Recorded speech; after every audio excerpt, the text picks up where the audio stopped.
I met Mr. Miscavige several times, and one particular occasion, which I think highlights the degree of care and attention to detail, is that on one occasion, when he came to St. Hill, previous to his arrival, I had had an accident, and I had a very small scar on my forehead, which had a couple of stitches in it, but it was healing, and it had been about a week or so.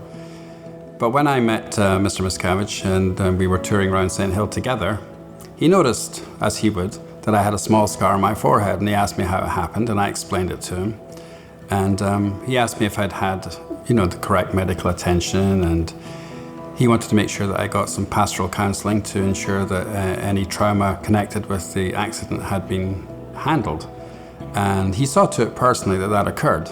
And I thought that was an amazing attention to detail and care for an individual, because he could have just ignored it completely and carried on, but no, he wanted to make sure it was handled. There was another occasion where he came through what we call the Great Hall at St. Hill, and I was setting up lighting for someone on the stage who was doing a speech.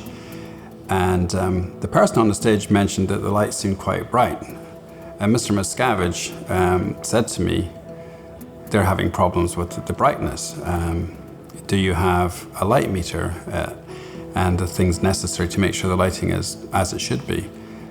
And as it happened, I didn't have, and I was trying to set lighting using light switches and, kind of archaic system of lighting rather than an actual meter.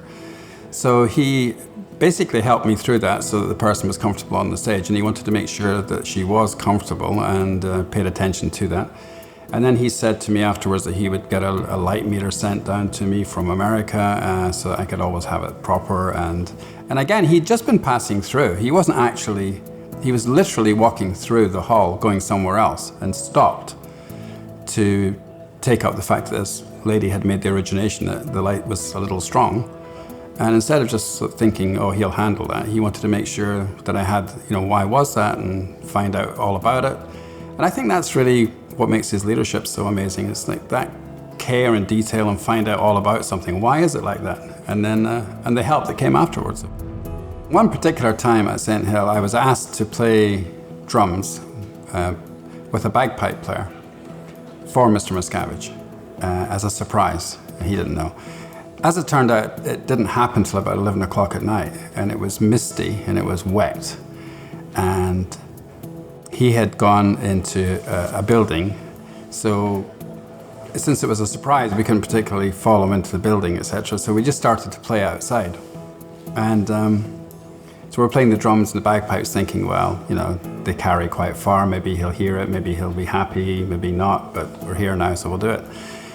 Anyway, the door burst open, the lights spilled out, and out comes Mr. Miscavige, and he walked straight up to us, and he stood there in the mist and rain and listened to the whole thing.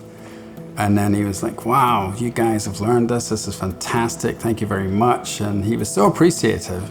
And I don't know, to me it was like, if you put yourself in that position, it's 11 o'clock at night, it's misty, it's wet, the haunting pipes and everything else. Like, he could have just listened from the inside and sent a message or something, but no, he came out himself, he stood there in the wet and listened to us until we concluded, and then was very appreciative. And I think that's another sign or token of A, his appreciation, B, his validation, and his just general beingness.